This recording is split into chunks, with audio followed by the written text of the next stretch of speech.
19장이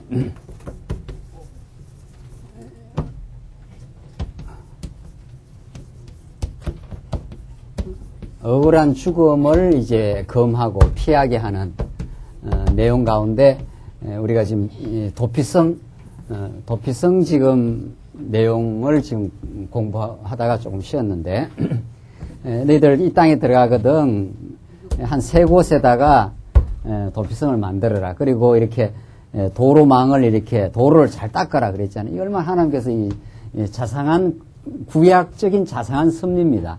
그래서 부지 중에 어떤 사람이 도끼를 가지고 나무 하다가 도끼가 떨어져 가지고 죽으면은 빨리 일로 도피하라 이런 내용이죠. 우리 아까번에 말씀드린 대로 이게 이제 구약의 내용입니다. 이런 걸 21세기에 적용할 수 있습니까? 곧바로 요 내용을 그대로 21세기에 적용할 수 있습니까? 안 되죠. 우리 지금 도피성이 없지 않아요. 도피성 만들려면 어디 좀 만들어야 되나요? 무기도에 만들어야 되나요? 그러니까 이게 안 맞죠. 지금 그러니까 구약의 어떤 내용을 오늘날 자꾸 안식일 지키라 해서 오늘 안식일 지키라 뭐 이렇게 안 맞단 말입니다. 그게 구약의 어떤 하나님의 영적인 진리, 구약에서 하나님께서 이스라엘 백성들을 보호하시는 하나님의 은혜와 사랑을 지금 드러내기 위해서 그 중에 하나의 도피성 사건이 있는 거죠. 왜? 이게 율례고 생명을 하나님께서 지켜나가시는 하나님의 주권적인 역사 가운데 이 억울한 죽음을 면하게 하는 도피성 사건이 있는 거죠. 구약의 말씀으로 해석해야 돼, 일단. 항상 오늘날과 거리가 있는 구약의 말씀으로 해석하고 이것을 통해서 어떤 하나님을 우리에게 가르쳐 주는가, 어떤 메시아를 우리에게 보여주고 있는가, 이게 이제 우리의 포인트란 말이죠. 자, 그래서 이 도피성을 이렇게 한 세 군데 만들어 놓고 도로까지 만들어 놓고 부지 중에 어떤 그 잘못을 했을 때 빨리 도망치라는 거죠. 그래서 여기서 도피성 안에 들어가서 뒤에 그 죽이려고 쫓아오는 그 사람들의 그 위험으로부터 보호받는, 이것이 이제 오늘 이 본문의 내용입니다. 이게 무슨 의미를 가지는가? 그건 뭐 말할 것도 없이 우리는 우리의 영원한 도피성 대신은 그렇게 돼요. 죄의 보수로부터 우리를 영원히, 그리고 또 현실적으로 오늘 현실에서도 또 앞으로는 영원히 우리를 보호해 주시는, 이 죄의 복수로부터 보호해 주시는 하나님의 자비하심을 이제 보여주는데, 우리 아까번에 그 이야기까지 했지 않았어요? 부지 중에 우리 인간이라는 것이 의식 가운데 우리가 사는 부분과 사실은 많은 부분이 이 무의식 혹은 다른 말로 하면 잠재의식, 내가 의식하고 있는, 내 머릿속에서 의식하고 있는 부분보다 내가 의식하지 못하는 게 엄청나게 빙산의 일각이라는 거예요. 요거는 빙산의 일각이니까 빙산이라는 게 이렇게 돼 있잖아요. 타이타닉 영화 안 보셨습니까? 여기 조금 올라온 거지만 그 밑에는 엄청난 그 빙산이 밑에 있는 거죠. 우리 인간이 그렇습니다. 우리 인간이 의식하고 있는 거, 내가 오늘 누구를 만나고 뭐 판단하고 생각하고 뭐 이런 게 있잖아요. 그것보다도 내 밑에 나를 지배하고 있는 무의식의 세계가 엄청납니다. 그것은 대대로부터 물려온 그 삶의 방식과 그런 것들이 내 안에 다 이렇게 저장되고, 유전적으로도 저장되고 생리적으로도 저장되어 있고, 살아온 방식이 내 삶을 지배하고 있는 엄청난 게, 그렇기 때문에 사실 이게 나를 지배해 갑니다. 사실은 이게 이제 20세기 그 심리학자들이 밝혀낸 무의식의 세계가 있구나, 이게죠. 그러니까 뭐 학문이 발달하면 발달할수록 사실은 인간이 그 세계가 어떻다는 걸 지금 더 일반 계시 차원에서 드러내는 거죠. 자연과학이 발달해갖고 막 천체가 얼마나 우주가 크다는 걸 밝혀내듯이, 옛날에는 우주가 얼마나 큰지 모르잖아요. 생물학이 발달해갖고 인간의 그 DNA 구조가 어떤 것을 밝혀내서 참 신비로운 생명 현상을 밝혀내듯이 심리학자들이 인간의 이 마음의 움직임이라는 것이 의식에서 이렇게 판단하는 게 아니라는 거예요. 무의식이 내 의식을 지배하고 있기 때문에 자기도 모르게 어떤 일이 일어난다는 거예요. 자기도 모르게 어떤 사람을 좋아하고, 자기도 모르게 어떤 사람을 싫어하고, 자기도 모르게 어떤 색깔을 좋아하고 말이죠. 이게 내가 이렇게 판단하는 게 아니고 이미 내 삶 속에 좀 더 길게 말하면 아담부터 내가 존재하기까지의 그 집단적 무의식이 내 삶을 지배하고 있다는 거예요. 그 인간은 정말 자기가 이렇게 주인인 줄 알고 자기가 이렇게 합리적 판단을 하는 줄 알면 어림도 없던 이야기라는 거예요. 그렇지 않다는 거예요. 자기도 모르게 지금 하고 있는 일이 너무 많습니다. 자기가 의식하지 못한 채로 지금 움직여가는 거. 그 밑에 이제 어둠의 권세가 있고 그 전체를 지배하시는 하나님의 역사가 있습니다. 정말 하나님께서 우리 인간으로 하여금 내가 오늘 이렇게 해야 되겠다 저렇게 해야 되겠다는 것이 그 밑에 무의식이 있고 무의식 밑에 어둠의 권세가 있고 그 모두를 또 지배하고 있는 하나님의 역사가 있고 말이죠. 그렇게 해서 하나님께서 우리 인생을 착착 지금 인도해 가시는데 여기 부지 중에 이웃을 죽인 일 이런 말들은 우리 신약적으로 말하면 정말 그 실감나는 이야기입니다. 내가 원치 않고 내가 의식하지는 않았어도 내가 어리석음을 범하는 경우가 너무 많다는 거죠. 그래서 원치 않고 내가 의식하지 않았지만은 내가 참 어리석음을 행하고 내가 원치 않게 자녀를 내가 상처를 준 일도 있고 내가 원치 않게 부모로부터 참 어려움을 겪을 수도 있고 말이죠. 이거는 그걸 다 하나하나 만약에 따져서 밝혀서 그걸 만약에 현실에서 모든 걸 정리하자고 한다면 그거 인간 정리 안 됩니다. 이걸 정말 이런 우리의 죄악의 구조 속에서 있는 우리 인생으로 하여금 도피성 되시는 정말 내가 부지 중에 이렇게 그렇게 범죄할 수밖에 없는 우리 인생이 쉴 만한 곳, 도피할 만한 곳을 하나님께 주셔야 우리가 그 속에 들어가서 참 하나님 내가 원치 않았지만은 정말 내가 당하고 싶지 않았지만은 이런 일을 하나님 겪었습니다. 그러나 당신 안에서 용서받고 또 어떤 영혼을 용서할 수 있는 참 마음의 쉼을 피난처를 내가 얻습니다. 이게 여러분과 저가 지금 살아가는 이 죄악의 현실 속에서 우리의 피난처, 우리의 도피처, 우리의 망대가 되어주시는 그리스도 안에서 우리가 쉴 만한 곳이 있는 참 복음의 삶을 오늘 본문은 우리에게 너무도 잘 가르쳐 줍니다. 그래서 우리 아까 보니 쉬는 시간에 잠깐 우리 성도님하고 이야기했지만 우리가 복음을 자꾸 깨닫는다는 것은 내가 몰랐던 내 자신이 자꾸 드러납니다. 우리는 의식적으로 내가 이런 존재라 이렇게 생각하는데 우리 복음의 빛이 하늘로부터 이렇게 비치면 말이죠. 내가 몰랐던 내 부분이 이렇게 자꾸 드러나요. 그 만약에 빛이 없으면 내 어둠을 내가 직면하면요. 빨리 부인하고 싶어서 내가 내 자신을 못 봅니다, 사실은. 그래서 모든 인생은 내 자신의 어리석음을 이렇게 직면 못 합니다. 그걸 보면 내가 원래 정말 이런 모습일까, 이런 거죠. 그냥 빛이 비치고 위로부터 위로가 내려오고 내가 어리석은 부분이 드러나도 내 모두를 있는 그대로 내 존재를 그냥 받아주시는 내 잘잘못을 따지지 아니하시고 무조건적으로 나를 피난시켜 주시는 그런 그리스도가 내게 있기 때문에 나는 내 자신의 모습을 대면할 수 있고 위로받을 수 있고 세임을 얻을 수 있는 정말 그런 내 자신을 바르게 하나님 앞에 발견해 나가는 그런 그 인생의 길을 갑니다. 우리 옆에 사람도 마찬가지. 여러분들 우리가 이렇게 옆에 있다고 해서 옆에 사람을 아는 게 아닙니다.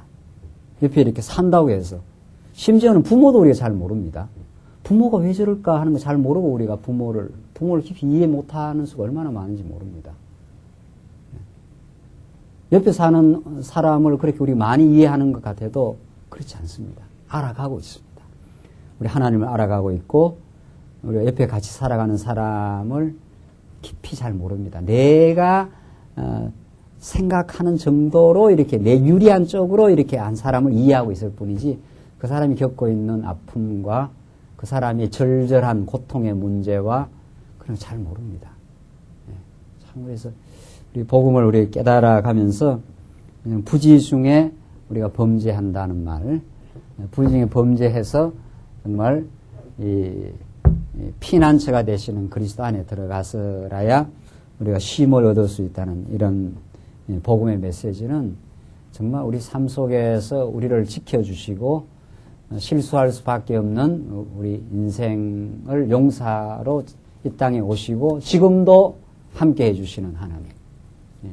그런 그 은혜의 깨달음 속에서만 우리가 하나님 앞에 자기를 깨달아 갈 수가 있고 또 이웃을 우리가 이해할 수가 있습니다. 아, 저 사람이 왜 저럴까? 왜 저럴까? 하면서 전에는 왜 저럴까 하면서 그냥 정죄만 하고 나는 저 사람을 이해할 수 없다고 이렇게 했던 그 내 자신의 그 편협된 생각으로부터 벗어납니다. 아, 저럴 수밖에 없는 배경이 있겠구나. 저럴 수밖에 없던 어떤 성장의 배경이 있을 수밖에 없겠구나. 그 배후에 하나님의 그 섭리가 있어서 저 영혼을 하나님께서 인도해 가시고 있구나. 이렇게 하면서 전보다는 훨씬 그 이해가 자꾸 깊어집니다. 영어로 말하면 영어가 이게 참 understanding이라는 말이 이게 참 영어로 좋은 말 아닙니까? 그 밑에 서 있는 한 사람의 그 밑에 어떤 배경이 있는가를 안다는 거거든요. 그 배후에 하나님이 그 사람을 인도해 가시는 거는 하나님께서 그 사람을 참 어떻게 인도해 오셨구나. 이걸 우리가 자꾸 알아감으로 우리가 사람을 깊이 이해하고 깊이 이해해야 또 이해해야 용납하는 마음이 생기고 용납할 때 우리는 친밀한 교제를 할 수가 있습니다. 이 사람이 말입니다. 이 옆에 사람하고 친밀하게 교제하는 것도 그렇게 쉽지 않습니다. 복음의 해방을 받지 않으면 껍데기로 만나고 껍데기로 스쳐가는 경우가 얼마나 많은지 모릅니다. 그것은 예수 안에서 도피성을 만나야 예수 안에서 쉼을 얻고 예수 안에서 내 허물이 있어도 나를 용납해주고 이래야 자기 개방이 일어나고 또 상대방과 이렇게 허심탄회하게 개방하면서 친밀하게 내 어려움과 아픔을 이렇게 나눌 수가 있습니다. 우리 모든 인생은 예수 안에서 도피성을 찾지 못하면 자기가 자기를 피난처를 만들어야 되기 때문에 방어벽을 많이 칩니다. 이미. 어떤 사람들 언어를 이렇게 들어보면은 저도 그럴 때가 많지만은 어떤 말을 하면 아니 이렇게 말을 많이 합니다. 자꾸 이렇게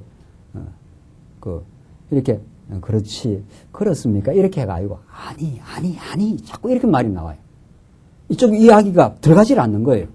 어떤 이야기만 하면 이렇게 막 방어하기 바쁘기 때문에 이게 털고 어떻게 됐는지요. 내가 어떤 부분이 있습니까? 이렇게 개방이 안 일어나는 거죠. 그거는 우리가 우리를 이 땅에 생존하기 위해서 스스로를 이렇게 커버해야 되는 이런 두터운 벽을 우리가 치고 있기 때문에 그렇습니다. 이게 자기도 모르게 이렇게 형성된 무의식의 세계입니다. 우리 복음 안에서 하나님 내 있는 그대로를 사랑하시고 내가 아무리 실수하고 어리석어도 하나님은 나를 버리지 아니하시고 도피성에서 우리를 보호하시는 그 하나님 사랑 안에서 많이 내려놓을 수가 있습니다. 방어벽도 많이 내려놓고 평안하고 괜찮고 그래서 우리 지체들과 점점 이제 있는 그대로를 나눌 수 있는 자신감도 생기고 또 그런 안전지대가 이 교회입니다. 세상은 그렇지 않습니다. 세상은 감추어야 하고 좋은 모습을 드러내야 하고 내 어리석은 부분을 어떻게든지 피해야 되고 상대방의 문제를 덜추어내고 이게 세상이거든요. 우리 가정과 교회가 참 좀 그렇게 되어지길 바라는 거죠. 그러나 쉽지 않고 하나님의 복음이 아니면은 정말 그게 가능하지 않다는 걸 우리가 느끼고 정말 복음 안에서 우리는 그런 분위기를 하나님께서 주시는 대로 우리를 만나갈 수 있습니다. 이 도피성 사건은 정말 이 죄악으로 점철된 자기도 모르게 실수하며 범죄하는 내 자신의 모습을 용납하시고 피난처를 만들어 가시는 그 하나님의 기이한 사랑이 있습니다. 정말 11절로 13절 보시면은 고의로 사람을 죽인 자는 피할 수 없게 하라고 말합니다. 이제 고의로 딱 의식적으로 사람을 죽인 사람은 이제 피할 수 없게 하라 합니다. 11절 그러나 만일 사람이 그 이웃을 미워하여 엎드려 그를 기다리다가 일어나 쳐서 그 생명을 상하여 죽게 하고 이 한 성읍으로 도피하거든 그 본 성읍 장로들이 사람을 보내어 그를 거기서 잡아다가 보수자의 손에 넘겨 죽이게 할 것이라. 이 고의로 죽인 사람은 놔두지 말고 보수자의 손에 넘겨서 죽이라는 거예요. 그러니까 지금 율례 가운데 어떤 케이스는 살려주는 케이스가 있고 어떤 케이스는 이거는 뭐 여지없이 죽여버리라는 거죠. 이런 걸 어떻게 21세기에다 적용하겠어요? 21세기에다가 정말 우리가 정말 이렇게 고의로 다른 사람 미워할 때도 있는데 말이죠. 그럴 때는 죽이라는 거 아니에요? 여지없이 보십시다. 어떻게 해석해야 됩니까? 13절 내 눈이 그를 긍휼히 보지 말고 무지한 피 흘린 죄를 이스라엘에서 제하라. 그리하면 내게 복이 있으리라. 싹이 제거해버리라는 거예요. 고의로 죽인 사람은. 그러니까 살려주는 것도 죽이는 것도 둘 다가 이 율법 속에 들어있는 거 아니에요. 어떤 경우는 도피성으로 가서 살려주라는 게 있고 생명을 보호하라는 게 있고 어떤 경우는 아주 죽여버리라는 게 있고 말이죠. 참 성경 정말 어떻게 해석하라는 어떻게 하라는 이야기냐 말이죠. 그러나 이것은 우리가 언제나 그리스도 안에서는 빛과 어둠이 전부 그리스도 안에서 통합되고 복음 안에서 정리가 되는데 둘 다 우리는 그리스도 예표 사건으로 보기 때문에 이건 우리의 도피성으로 우리를 보호하라는 거고 죽이라는 거는 피 흘린 죄값대로 죽어야 될 그 자리에 누가? 예수가 대신 죽는다. 그 말이거든요. 그러니까 살리는 거는 그리스도가 우리를 대신해서 도피처가 되어 주시고 죽이라고 한 것대로 이것도 다 예수 안에서 통합적으로 성취되는 거라는 거죠. 그래서 여러분과 저는 만약에 이 율법 앞에 섰다 하면은 만약에 그리스도를 통과해서 우리한테 오지 않으면은 그대로 우리가 고의로 어떤 사람을 미워하거나 실수하면은 우리는 그대로 죽어야 되는 거 아니에요? 그럼 바리새인들은 어떻게 생각했습니까? 나는 사람을 칼로 죽이지 않았다. 이런 본문도 우리가 미워하긴 하지만 죽이지 않았다. 그러니까 예수님께서 너희가 살인하지 말라 했다는 너희는 들었으나 나는 너희에게 말하노니 형제를 보고 라가라 해도 이미 지옥불에 들어간다. 라가라 말은 이제 미워하는 욕이거든요. 미워만 해도 들어간다. 율법대로 말하면 미워 안 하는 사람이 어디 있습니까? 우리 마음속에 하나님과 같이 되고자 하는 이 무의식, 이 죄가 우리 인간에 있는데 조금이라도 내하고 거슬리면 우리는 미움이라는 게 생기는 게 인간인데 말이죠. 그러니까 다 우리는 율법 앞에 서면 예수님이 완전케 한 그 율법 앞에 서면 우리가 미움이 다 있기 때문에 다 우리 지옥불에 들어가야 되는 거죠. 죽음 마땅한 인생이다. 그런 인생을 예수님 대신 걸머지시고 다 정리하고 수고하고 무거운 짐진 자들로 내겨라. 대신 죽어주시고 우리에게 해방과 자유를 주신 복음인 거지. 14절 보십시다. 그리스도가 여기 천재예요. 신명기에. 우리를 살리시는, 우리의 생명을 보호하시고 살리시는 그리스도. 14절. 소유된 땅에, 기업된 소유의 땅의 경계표를 옮기지 말라고 합니다. 14절. 내 하나님 여호와께서 내게 주어 얻게 하시는 땅, 곧 내 기업된 소유의 땅에서 선인에 정한 내 이웃의 경계표를 이동하지 말라.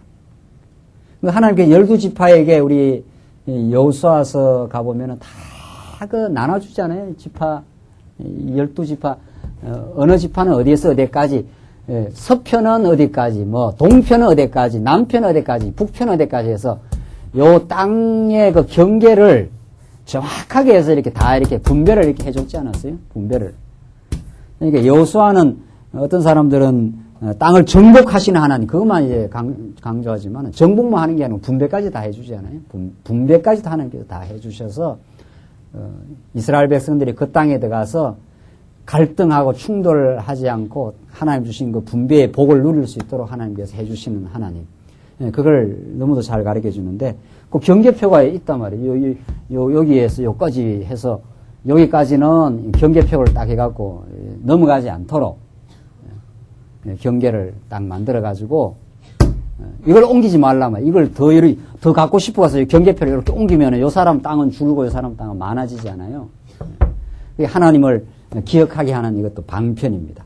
이걸 옮기면은 두 지파 간에 전쟁이 일어나고 갈등이 일어나고 생명이 보존되지 않잖아요. 이게 지금 생명의 문제 아닙니까? 하나님이 너희 생명을 다 보존할 수 있도록 너희 지파는 다 생명의 보존할 때 하나님께서 다 베풀어 주셨다. 지금 그 말이거든요. 그러니까 남의 경계표 자기 옮겨가지고 더 땅을 많이 소유하려다가 서로 오히려 충돌하고 갈등해서 생명의 손상이 없도록 하라. 지금 이렇게 하나님께서 치밀하게 우리에게 주실 복을 다 정해놓고 경계표 옮기지 말고 하나님 주신 그 분량 안에서 그렇게 살아갈 것을 우리에게 지금 증거하고 있습니다. 우리 교회에 이렇게 나오셔가지고 다 하나님께서 우리 영혼들을 각자 저 사람은 내 마음에 안 드니까 사랑하지 않을 것 같아도 안 그렇습니다. 하나님께서 다 이모저모로 채우실 것 채우고 우리 각 사람에게 하나님께 주고자 하는 하나님의 작정된 그 신령한 은혜는 하나님께서 다 베풀어 주시고 인도를 해 가십니다. 정말. 그러니까 우리가 죄라는 건 너무 많이 책임지려고 하고 너무 책임을 전가하려고 하는 게 이게 죄악된 본성인데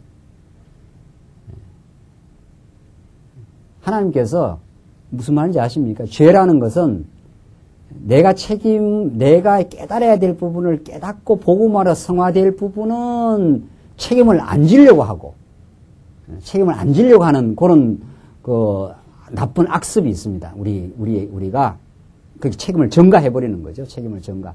때로는 너무 옆에 사람의 문제를 너무 많이 책임지려고 하나님과 같이 되고자 하는 게 있습니다. 그게 과잉 보호예요. 우리가 이게 부모로 여러분들은 훨씬 잘 아시니까, 제가 잘 못하니까. 너무 많이 책임지려고 하는 부분도 있어요. 자식이 하나님께서 알아서 하시거든요. 되는 만큼 되는 거지.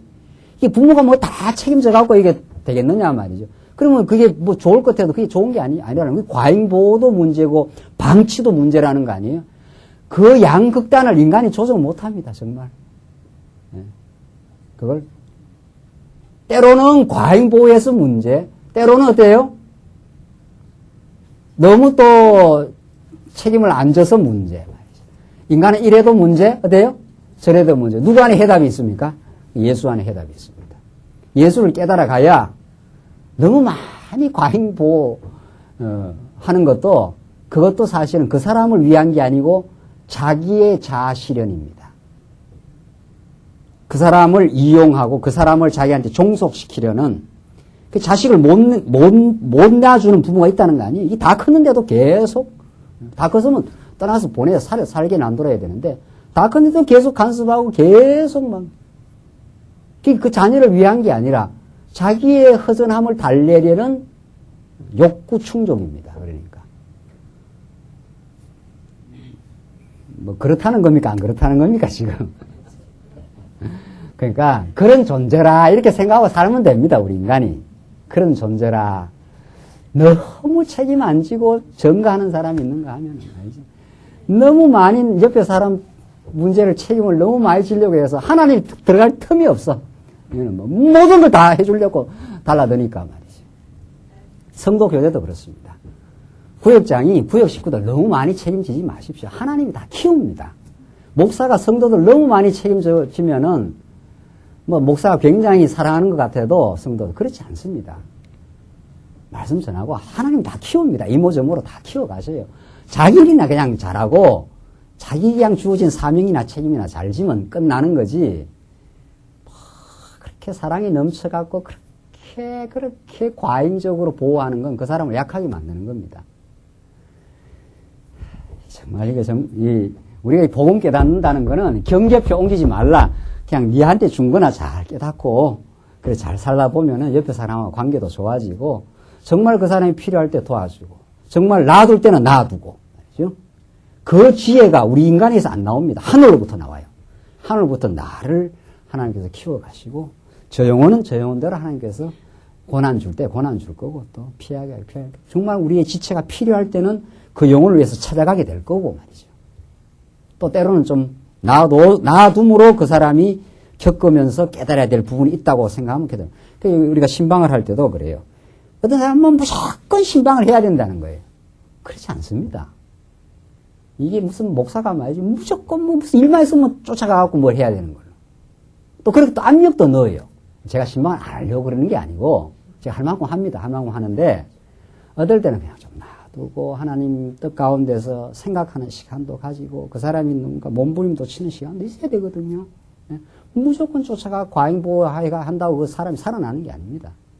또 무조건 방치하고 네 알아서 크라 말이지. 그것도 아니에요.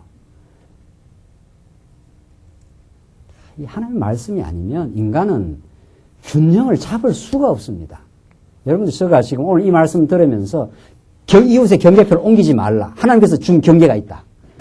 나무 경계까지 침범해가면까지 그렇게 책임지지 말고 또 남이 쳐들어오는 걸 갖다가 당하지 말라 이 말입니다. 무조건 당하지도 말아야 돼요. 형제님 괜찮습니다. 나는 이 정도 잘 살고 있습니다. 딱 자기 경계를 지킬 줄 알아야 돼요. 너무 많이 과분하게 도와주는 것도 방어도 할 줄 알아야 됩니다. 그때는 좋은 방어예요, 그거는. 너무 내한테 너무 지나치게 할 필요 없습니다. 나는 내대로 잘 살고 있습니다. 이게 잘 커가는 사람의 특징입니다.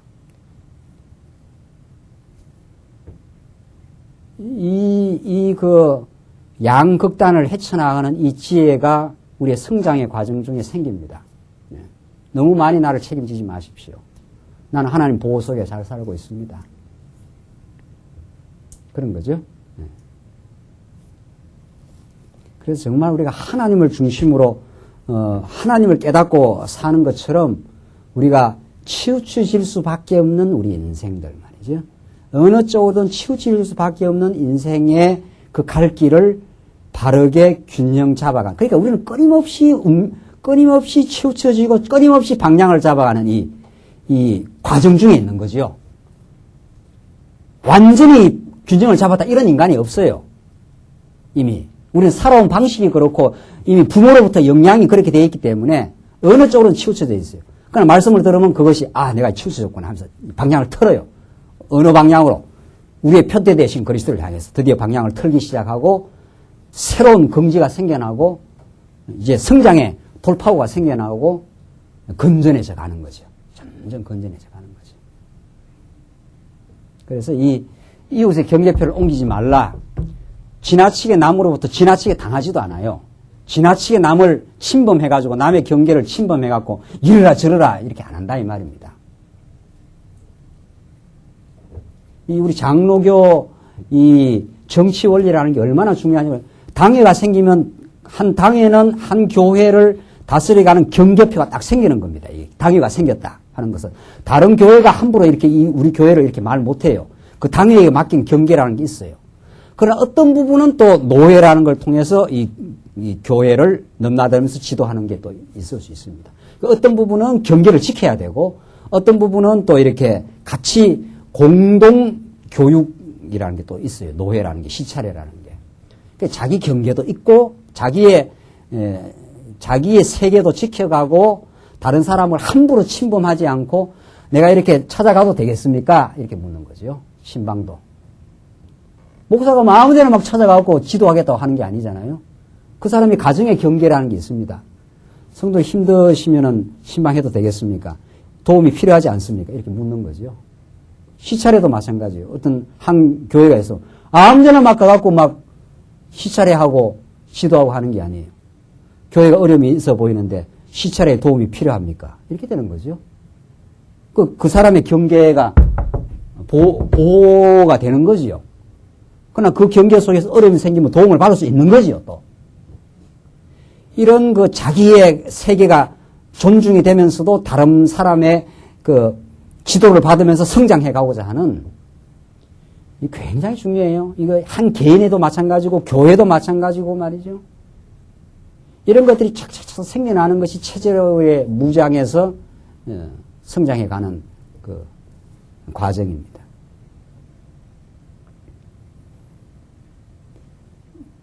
그 14절이 그런 뜻이에요. 다시 한번 읽어보세요. 내 하나님 여호와께서 내게 주시어 내게 주어 얻게 하시는 땅 곧 내 기업된 소유의 땅에서 선인의 정한 미리 앞에서 다 정한 내 이웃의 경계표를 옮기지 말라. 이거 뭐 함부로 옮기지 말란 말이에요. 침범하고 그 침범을 당하지도 말라. 하나님께서 내게 주신 것을 잘 깨닫고 감사하고 말이죠. 그 감사하는 사람은 침범 안 당하잖아요. 다른 사람부터 함부로.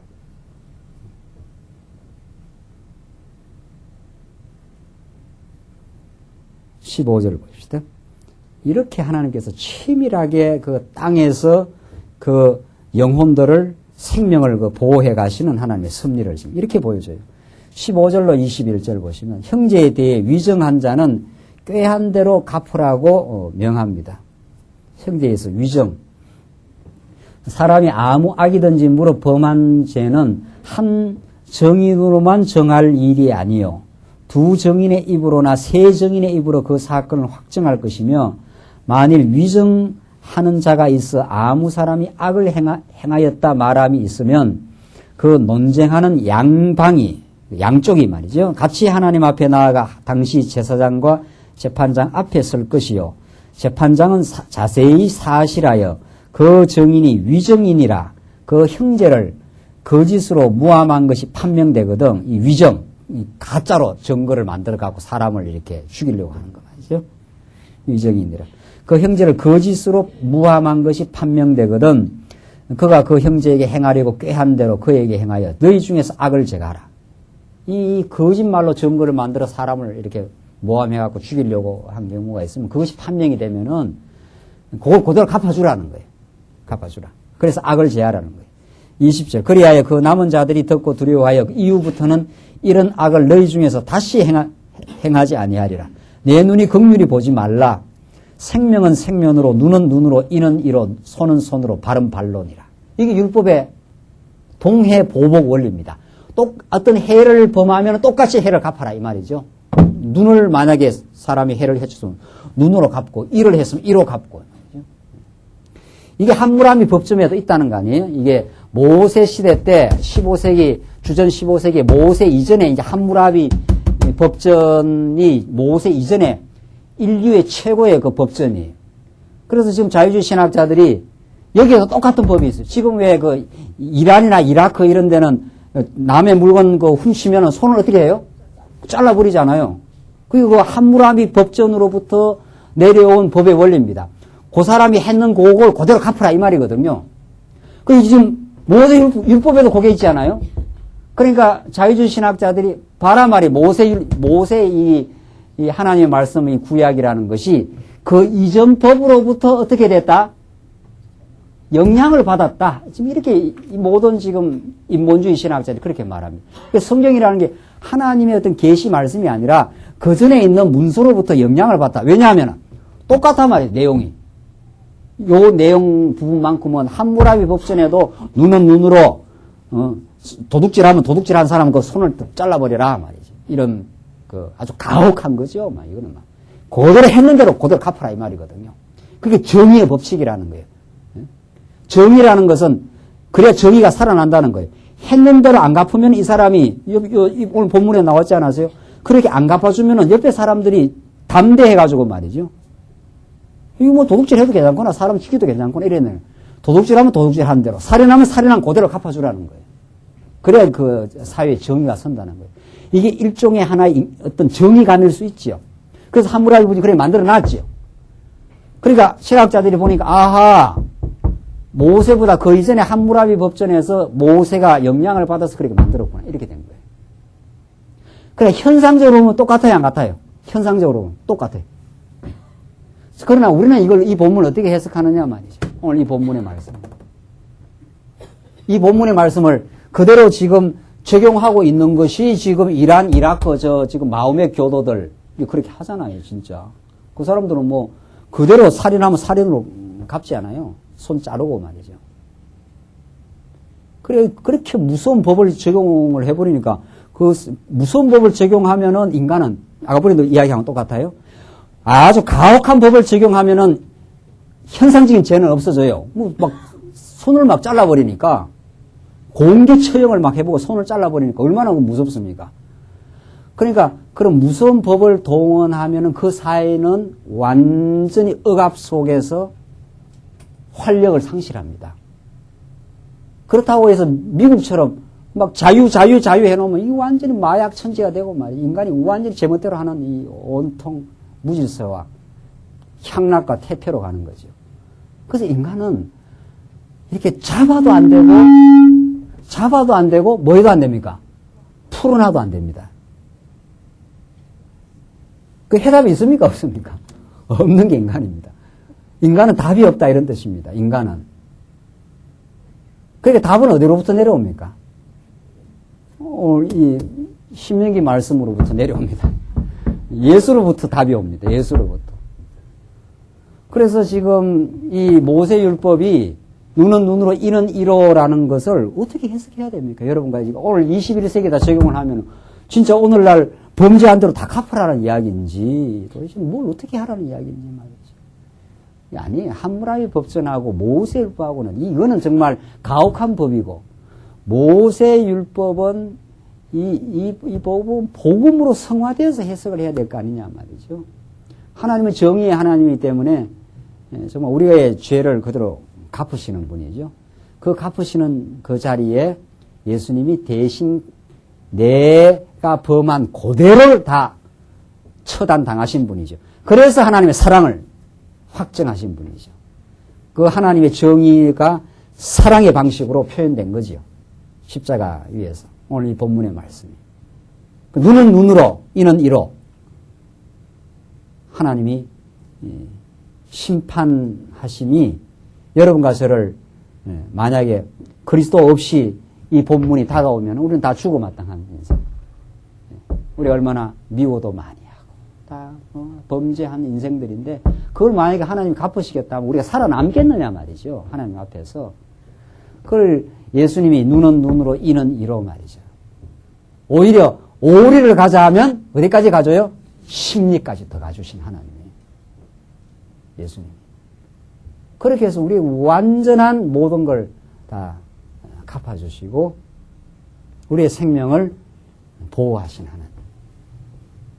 대속의 죽음을 죽으심으로. 그래서 함무라비 법전하고 모세율법하고는 하늘과 땅으로 이건 정말 가혹한 법이요. 이것은 하나님의 정의가 표현되되 예수 그리스도를 통해서 그 하나님의 공의 정의가 하나님의 사랑으로 표현되는 복음의 법이죠. 모세율법은. 그러니까 이 이란 이라크의 법은 예수가 없기 때문에 구원자가 없기 때문에 거기에는 가혹한 법만 남아 있는 거죠. 우리는 그 하나님의 공의가 예수를 통해서 복음으로 하나님의 놀라운 사랑으로 우리가 표현되는 복음의 법으로 다가오는 것이 오늘 본문이. 그래서 우리는 신명기의 이 말씀이 복음이에요. 이웃의 경계표를 옮기지 말라. 이것도 복음이에요. 하나님 우리에게 다 각자에게 베풀어 주신 넘치는 은혜가 있다는 거예요. 남의 것이 부러워할 이유가 없고 남의 것 침범할 이유가 없고 침범 당하지도 말아라. 너는 하나님의 거룩한 자녀가 아니냐. 왜 세속주의에게 침범당하고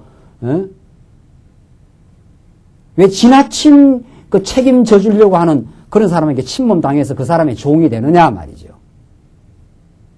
우뚝우뚝 서라 하나님 앞에서 감사하고 오늘 나는 오늘 하나님의 거룩한 자녀고 내게 경계를 베풀어 준 하나님의 복된 사람이다.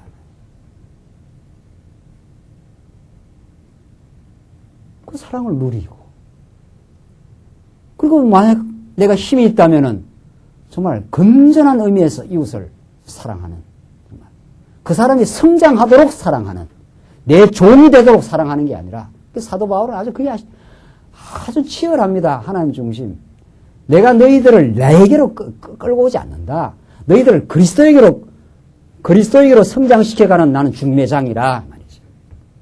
인간은 힘이 있고 지식이 있고 하면은 그 사람을 자기의 사람으로 만들어요. 자기의 사람으로. 그게 아니에요. 우리 복음 안에서. 그럼 그 사람을 도와주는 건 그 사람을 점점 그리스도 안에서 당당하고 새로워지는 인생으로 만들어요. 그걸 보기를 우리는 좋아하는 거죠. 그 복음적으로 도움을 받다가 나중에 그 사람이 성장하면, 도움이 필요 없는데요 하면, 좋습니다. 이렇게 되는 거죠.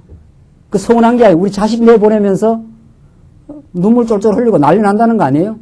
이제 전에는 내한테 와서 막 하다가 이제는 내 애인 만나서 내 가정 누리겠습니다 하면 이게 내 품을 떠나가는 거네. 이걸 못 놔줘갖고 막 난리 난다는 거 아니에요? 못 놔줘가지고. 그럼 언제까지 붙들고 있을 거냐 말이죠. 우리 교회도 마찬가지예요. 교회도. 우리 성도님들이 잘 자라고 말이죠. 씩씩하게 자라고. 그게 우리가 보기가 좋아야 되죠. 계속 지도만 받아가 되겠어요? 지도를 받고 자기도 나도 다른 사람 지도해 보겠습니다. 이렇게 나가야 이게 제대로 될 거 아니에요? 그게 교회 장로를 세우고 군사를 세우고 이런 게 그런 겁니다. 이 성장 지향적인 교회 말이죠. 성장을 위해서 우리가 지금 있거든요. 우리는 여기에서 안주하지 않습니다. 우리는 가야 될 길이 있습니다. 더 우리는 성숙의 길로 지금 가고 있습니다. 그 말이죠. 오늘 이 본문의 말씀은 생명의 말씀이에요. 생명의 특징이 뭡니까? 생명의 특징이 뭐냐 말이죠. 생명은 정체되지 않고 성장합니다. 자랍니다. 쭉쭉쭉 자라지 않아요? 자라요. 전보다 더 자유롭게, 전보다 더 평화롭게, 전보다 더 하나님을 의지하기 말이죠. 서로를 존중하기 말이죠. 그런 길로 우리는 가기를 바라는 거죠. 예수는 그런 생명을 우리에게 주시려고 이는 이로 눈은 눈으로 우리 대신 사망의 법 아래 대신 들어가셔서 죽으시고 살아나심으로 부활의 생명으로 일어나심으로 우리를 성장시키고 우리 옆에 사람들을 성장시켜 나가는 이런 복된 교회 속에 우리가 지금 살고 있습니다. 이 길이 우리에게 앞으로 보여나기 시작하면은 이 길을 따라 수많은 사람이 오게 됩니다. 여러분들. 그런데 지금 저는 그 생각이 그때는 너무도 옳았다 싶은 생각이 들어요. 하나님 주신 말. 뉴질랜드에 가서 말이죠. 오클랜드에 100교회가 있다는 거예요. 100교회가 있으면 뭐합니까? 성장의 길을 찾지 못하는 교회. 100교회가 있으면 뭐하느냐 말이죠. 여기서 그냥 헤매고 있는 거예요. 헤매고. 이 성장의 이 돌파구를 찾아서 얻어나가는 한 교회가 필요해요. 이 시대에. 수많은 교회가 있어도 성장이 아니라 지금 퇴보하는 수도 있고 그냥 얽히고 물키고 해가지고 그런 경우도 있습니다. 성장하지 말라는 사람도 있어요. 이 사람이 성장해. 성장을 두려워하는 사람도 있습니다. 옆에 사람이 성장하면. 자기가 성장하지 않는 사람 말이죠. 같이 성장하지 말자 이렇게 붙들어 매는 사람도 있어요. 오늘 교회가 그럴 수가 있습니다. 있는 대로 살지 뭐 성장해. 지금 했는 대로 하지. 이런 수가 있어요.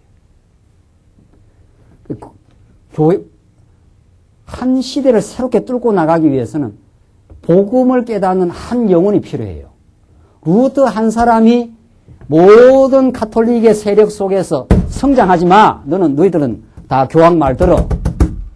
이걸 한 사람이 깨뚫고 나가서 빛을 향해서 나갔기 때문에 그것을 아무도 말릴 수가 없어요. 그래서 종교 개혁이라는 게 일어난 겁니다. 이 진리가 생명력을 가지고 있기 때문에 어둠을 뚫고 나가는 힘이 있어요. 그래서 오클랜드에 수백, 100교회가 있다고 그랬는데 언약교회가 이 어둠의 빛을 뚫고 나가기 시작하면은 나중에 그건 언젠가는 빛은 어둠을 비치게 돼 있습니다. 빛은. 우리가 뭐 하는 일이 없고 몇 사람 모여갖고 뭐 맨날 뭐 성도대하고 몇십 명 그게 아니에요. 여기서 만약 우리가 바른 진리를 깨닫고 이 길이구나 이게 빛이구나 이렇게 보기 시작하면은 그게 언젠가는 퍼져나가게 돼 있습니다. 언젠가는. 그걸 확신해요. 예. 그 빛을 갈망하는 영혼들에는 언제나 비치게 돼 있고 그 빛을 찾으면 어둠이 안 있습니다. 절대로. 빛을 본 사람은 어둠이 안 가요. 있잖아요. 이 빛을 본 사람은 루트가 이쪽으로 안 돌아갑니다. 다시는 나는 교황체조로 안 간다. 그건 거짓이야. 나는 예수를 발견했더니 예수 안에서 하나님을 만났어. 그 안에서 삶의 기쁨과 생명이 있어. 이렇게 된 거거든요. 그 길을 뚫고 나가니까 그 빛을 보고 이제 가는 거거든요. 한 영혼이 중요하고 한 교회가 중요하고 그렇습니다. 그러면 그 빛을 보고 사람들이 해방의 길로 전진하게 되어 있습니다. 틀림없습니다. 여러분들 오늘 이 말씀 들으시고 우리가 이렇게 분명한 성경의 말씀을 지금 추적하고 확인하는 이 작업이 앞으로 어떤 일을 어떻게 일으킬지를 우리는 어떻게 아느냐 말이죠. 우선 우리 한 사람 한 사람이 해방되는 게 중요합니다. 정말. 오늘 생명의 말씀, 율례는 생명을 보호하시는 하나님, 억울한 죽음을 검해서 도피처에서 우리를 보호해 주시고 경계표를 줘가지고 하나님의 은혜 속에 우리가 살게 하고 침범 당하지 않고 남을 침범하지 않는 정말 절묘한 하나님의 넘치는 은혜를 누리기도 하며 내 대신 죽어주신 그리스도를 우리가 확신하고 우리가 삶 속에서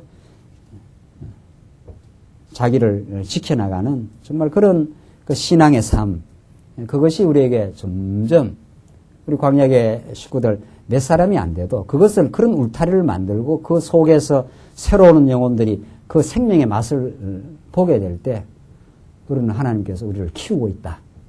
하나님께서 우리를 이 생명의 말씀 속에 두셔서 우리를 과거에 어둠과 사망에서 우리는 벗어나게 하고 있구나.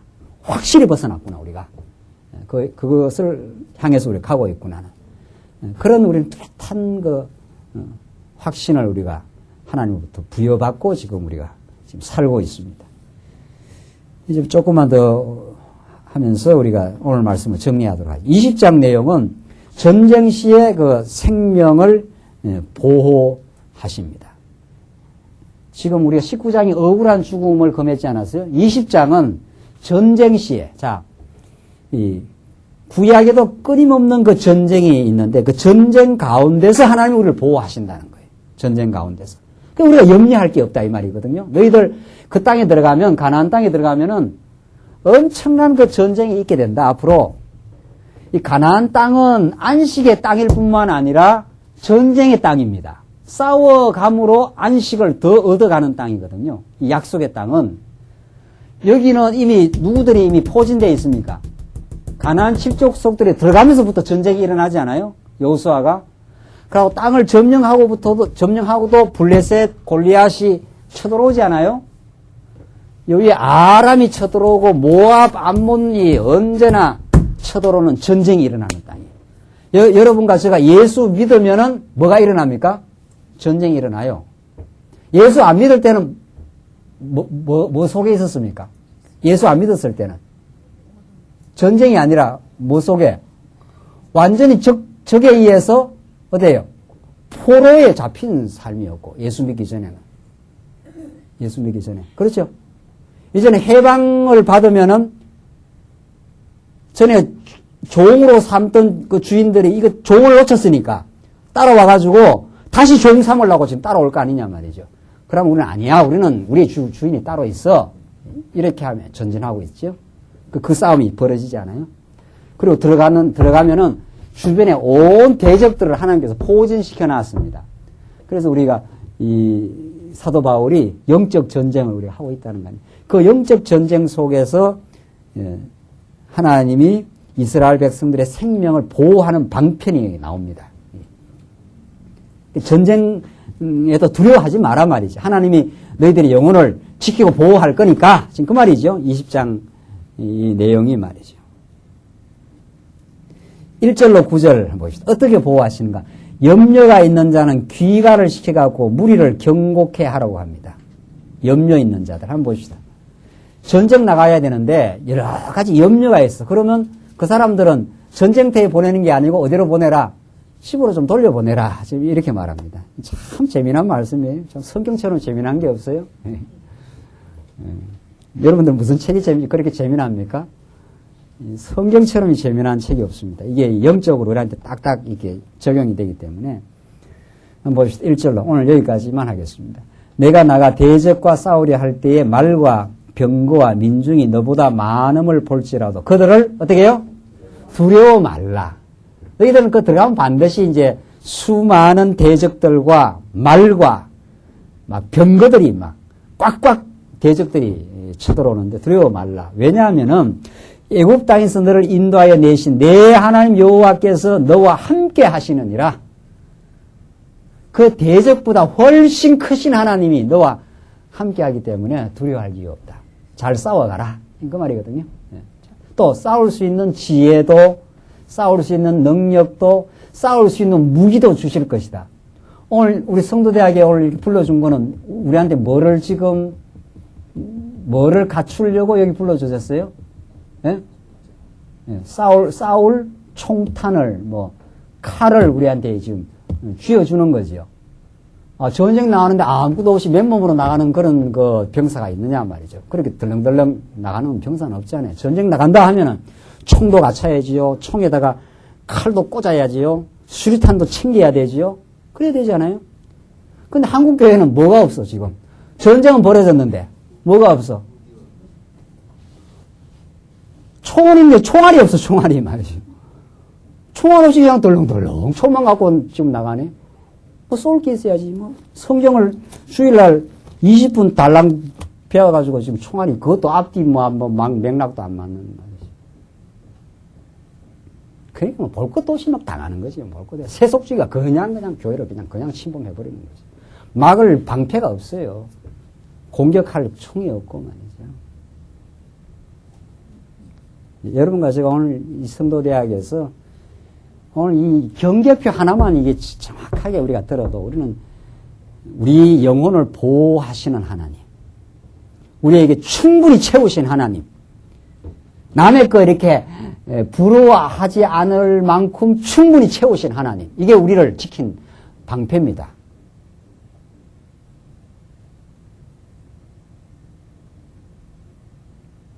그걸 우리가 지금 무장하고 있거든요.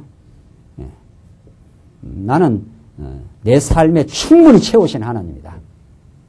난 부러울 거 없는 인생이다. 이래야 교회 성도들이, 그런 사람들이 생겨나야 교회가 이 세상을 이긴다는 말이 증명되는 거거든요. 남들이 볼 때는 내가 참 고달프고 이래저래 다 궁핍한 것 같아도 하나님 내 보호해 왔어. 그러죠. 그래서 지금 20장에 두려워하지 말라. 대적이 쳐들어와도 하나님 너희와 함께 보호해 준다. 어떻게 보호해 주는가? 그 구체적인 내용이 2절에 너희가 싸울 곳에 가까이 가거든 제사장은 백성에게 나아가서 고하여 그들의 이르기를 이스라엘아 들으라. 너희가 오늘날 너희의 대적과 싸우려고 나왔으니 마음에 겁내지 말고 두려워 말고 떨지 말며 그걸로 인하여 놀라지 말라. 참 세상에 놀랄 일이 많잖아요. 남편이 실직했다. 이거 엄청난 충격이죠. 자식이 큰 어려움을 겪었다. 이것도 놀랄 일이고 말이죠. 이거 보통 어려운 일이 아니에요. 이 세상 만사가 말이죠. 세상이 만만치 않잖아요. 이런 일 저런 일이 우리는 날마다 그런 속에 삽니다. 그 속에서 하나님이 지키신다. 하나님 지금까지 지켜왔다. 지금 그 말이거든요. 겁내지 말며 두려워 말며 떨지 말라. 하나님이 너희의 영혼을 지금까지 지켜온 대로 지켜낼 것이다 이 말이죠. 너 그 하나님 잊어버리면 떨릴 밖에 없다. 지금 그 말이거든요. 4절 너희 하나님 여호와는 너희와 함께 행하시며 너희를 위하여 너희의 대적을 치고 너희를 구원하시는 자니라 할 것이며 너희 대적을 쳐고 너희를 구원해 준다. 유사들은 백성에 고하여 이르기를 새 집을 건축하고 낙성식을 행치 못한 자가 있느냐. 그는 집으로 돌아갈지니 전사하면 타인이 낙성식을 행할까 하노라. 새 집을 건축은 했는데 낙성식, 집을 다 지었다고 하는 그 낙성식을 못한 사람이 있으면 전쟁 나가다가 뒤가 땡겨가지고 자꾸 아이고 이거 집에 이거 낙성식을 못했는데 하면서 전쟁에 이렇게 열심을 내는 게 아니라 집에 자꾸 돌아갈 생각을 한다는 거예요. 그런 사람이 있으면 전쟁에 보내지 말고 뭐 하라는 거예요? 집으로 돌려보내라는 거예요. 집으로 돌려보내라. 6절 포도원을 만들고 그 과실을 먹지 못한 자가 있느냐? 그는 집으로 돌아갈지니 전사하면 타인이 그 과일을 먹을까 하노라. 포도는 실컷 갖고 놓고 이제 과실을 먹을 때가 됐는데 전쟁이 일어났어. 그럼 전쟁 나가다가 아이고 이 포도원 이게 좀 있으면 열매가 맺힐 건데 이런 사람은 전쟁 내보내지 말고 그냥 집으로 좀 돌려보내라. 7절 더 재미있는 게 나오네요. 여자와 약혼하고 그를 취하지 못한 자가 있느냐? 그는 집으로 돌아갈지니 전사하면 타인이 그를 취할까 하노라. 약혼 딱 해놨는데 내일 모레 이제 장가 들어야 될 판인데 말이야. 전쟁 나가면 전쟁이 되겠느냐 말이죠. 약혼한 사람 눈이 아삼파삼하게 들어와서 돌려보내라. 하나님께서 전쟁시킬 때가 있고 아직은 조금 전쟁까지 나가기는 부족해서 양육시킬 때가 있고 하나님이 다 조절해서 다 해나가신다. 그 말이거든요. 8절 유사들은 오히려 또 백성에게 고하여 이르기를 두려워서 마음에 겁내는 자가 있는가. 그는 집으로 돌아갈지니 그 형제들의 마음도 그의 마음과 같이 떨어질까 하노라 하여 백성에게 이르기를 필요한 후에 군대의 장관들을 세워 무리를 거느리게 할지니라. 이 전쟁하는데 벌벌벌 떠는 사람이 있어. 한 사람이 벌벌벌 떨면 옆에 사람까지 사기 떨어진다 이 말이거든요. 총을 적진을 향해 쏴야 되는데 막 이렇게 숨어가고 막 쏘면 옆에 있는 사람도 이게 죽을까 싶어서 말이지. 전쟁 나가면 죽을 각오하고 가라 이 말이거든요. 안 죽는다 말이지. 그 죽을 각오하는 사람은 살고 벌벌 떠는 사람이 더 잘 죽는다는 거 아니에요? 전쟁 나가면은. 그러니까 하나님께서 믿음의 분량도 다 주시고 전쟁 나갈 만큼 하나님께서 키워놓고 우리를 전쟁에 내보냅니다. 그쯤이 안 되면 하나님께서 보호하고 양육을 시키지요. 어디 세상에 부모가 자식을 군대를 그 어릴 때 보내는 또 나라에서 그렇게 하지 않잖아요. 요즘만큼 뼈대도 굵고 군대에 훈련 가서 전쟁 나가 전쟁 터져도 싸울 만하면 보내잖아요. 그래서 하나님께서 이게 지금 오늘 본문이 전쟁 시의 생명을 보호해 주시는 거거든요. 하나님이 무장시켜서 양육만 시키는 게 아니고 무장시켜서 무기가 제대로 갖췄다 생각되면은 전선으로 보냅니다. 전선으로.